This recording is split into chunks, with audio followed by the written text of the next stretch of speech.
السلام عليكم. السلام عليكم أخي. عليكم السلام ورحمة الله وبركاته، حياك الله، تفضل. لدي سؤال، لو سمحت تكرما. تفضل، أنت سني أم شيعي؟ نعم. أنا باحث بين الاثنين، تمام، تفضل. ولدي غدا مناقشة في حديث، لو سمحت أن أطرحه عليك. تفضل. سؤالي هو: هناك حديث عن التكبر يقول ممكن عن سؤال الإمام الأول؟ الصادق عن...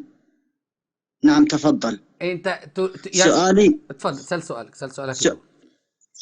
نعم، سؤالي: ما رأيك في الحديث، وهل يعني يصح عندكم هذا الحديث؟ وأريدك أن تقرأها وتراه وتخبرني ما رأيك بمن ينقل حديث لا يصح عن النبي صلى الله عليه وآله. سأقرأ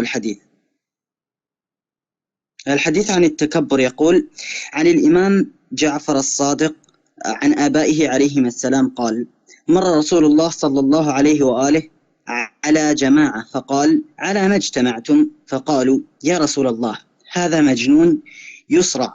فاجتمعنا عليه. فقال: ليس هذا بمجنون، لكنه المبتلى.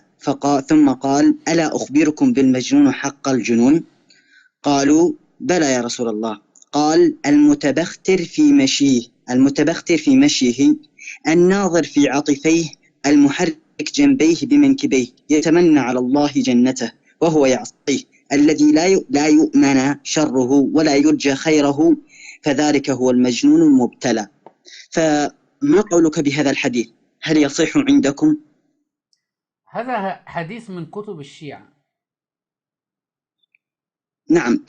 يعني عندما تراه وتقرأه، ما رأيك به؟ وهل هو يصح عندكم؟ يعني الكلام ممكن الكلام يقبل منه أشياء، لكن قد لا ننسبه لرسول الله صلى الله عليه وسلم لأنه قد يدخل من باب الكذب، لكن في كلام صحيح يعني.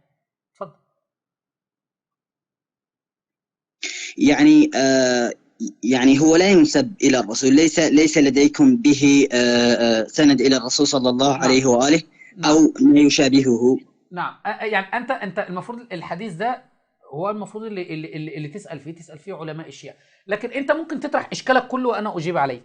يعني انا لا استطيع ان انا انسب مثل هذا الحديث لرسول الله صلى الله عليه وسلم، لان ما بين جعفر الصادق والنبي صلى الله عليه وسلم كم من الرجال، وجعفر الصادق لم يرى النبي صلى الله عليه وسلم. لكن ممكن الكلام ممكن يكون مقبول عند علماء الاماميه الاثنى عشريه. فالشاهد بماذا تريد ان وضح كلامك اكثر. جميل. سؤالي هنا: ما حكمه عندكم؟ أي ما حكمه، أي نشره بينكم وتناقله بينكم، ما حكمه عندكم؟ الحديث الذي لم يثبت عن النبي صلى الله عليه وسلم ونعلم علم يقيني أنه كذب حتى وإن كان المعنى صحيح. يعني مثلا يعني واحد يقول قال رسول الله صلى الله عليه وسلم لا تشربوا الدخان فإنه يضر بالصحة ومفسد للمال، فالكلام صحيح، لكن هذا كذب على النبي صلى الله عليه وسلم. كما كان في فرقة اسمها القرامية، هذه الفرقة كانت تخترع وتختلق الأحاديث وتنسبها للنبي صلى الله عليه وسلم، وما قيل لها هذا كذب قالت لا احنا ما بنكذبش على النبي، ده احنا بنكذب للنبي، أو كما قيل يعني علشان نشر. فهذا من الكذب الذي لا يجوز أن ينشر، لكن المعنى قد يكون المعنى صحيح. فهمت؟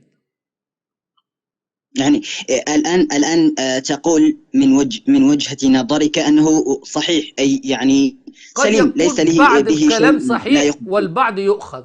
انت القي سؤالك مباشرة. جميل.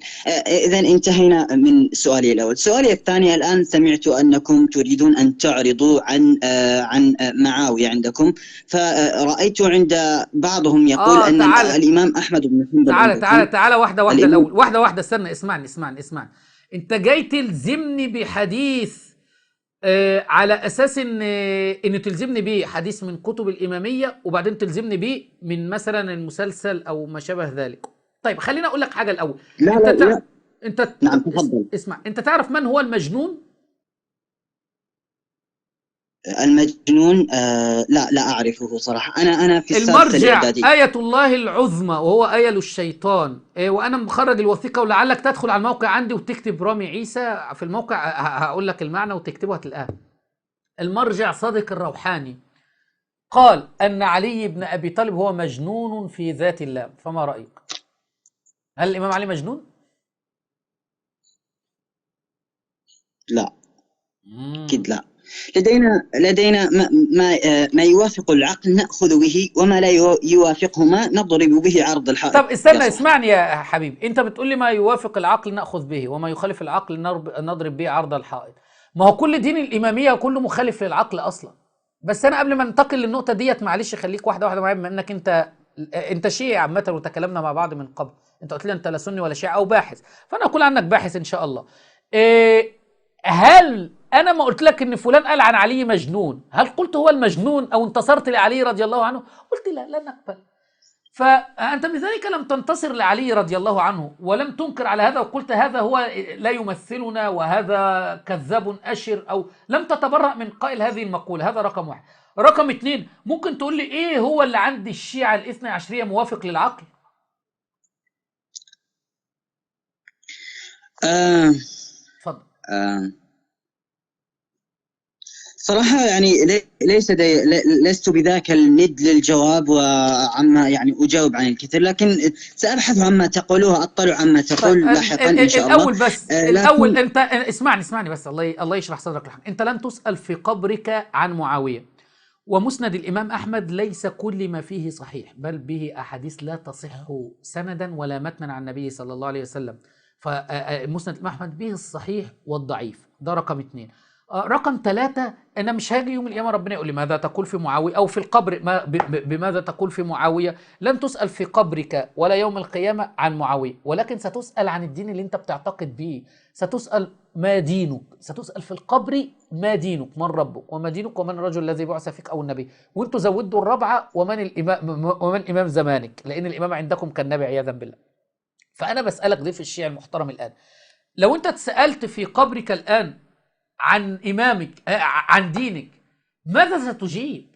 هتقول ديني الذي أعتقد فيه بأن الأئمة يخلقون ويرزقون ويحيون ويميتون بإذن الله، بأن الإمام هو المتحكم في الكون، بأن الإمام عنده علم كل شيء، بأن الإمام يجوز أن أقول يا علي أدركني يا حسين أغيثني، بأن علمائي قالوا بأن القرآن محرف، بأن كنت أرى أن بالإمامة وهذا من الكذب لأن الدين كمل بالنبي صلى الله عليه وسلم، ولكن قلت خلاص بقى النبي لا نحتاجه ويأتي أئمة يكملون الدين من بعدي.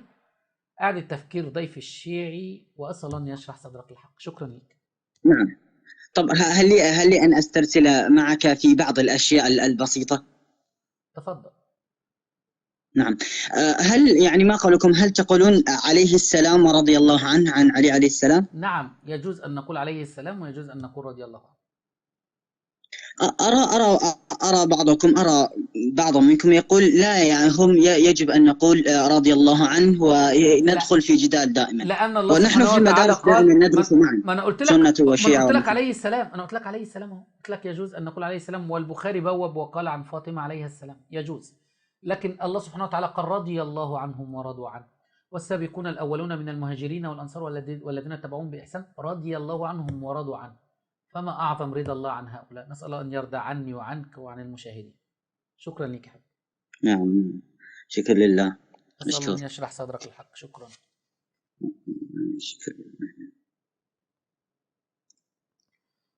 طبعا احنا لابد لعقلاء الشيعة ان هم خليك في أصول اللي انت هتسأل عنها، صحح معتقدك. ضيف الشيعي اللي كنت بتكلم معنا الآن، احنا لا نغلو في علي رضي الله عنه ولا ننزل ونحط من قدر علي رضي الله عنه، ولكن لا نرفعه إلى مرتبة الألوهية أو الربوبية أو ما شابه ذلك.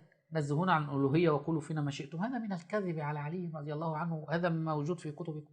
أسأل الله أن يشرح صدرك للحق وأن يوفقنا وإياك لكل خير. أقل ما تفعله الآن بعد هذا الفيديو أن تضغط إعجاب وتشارك رابط الفيديو، ولا تنسى أن تشغل الإشعارات كي يصلك كل ما هو جديد.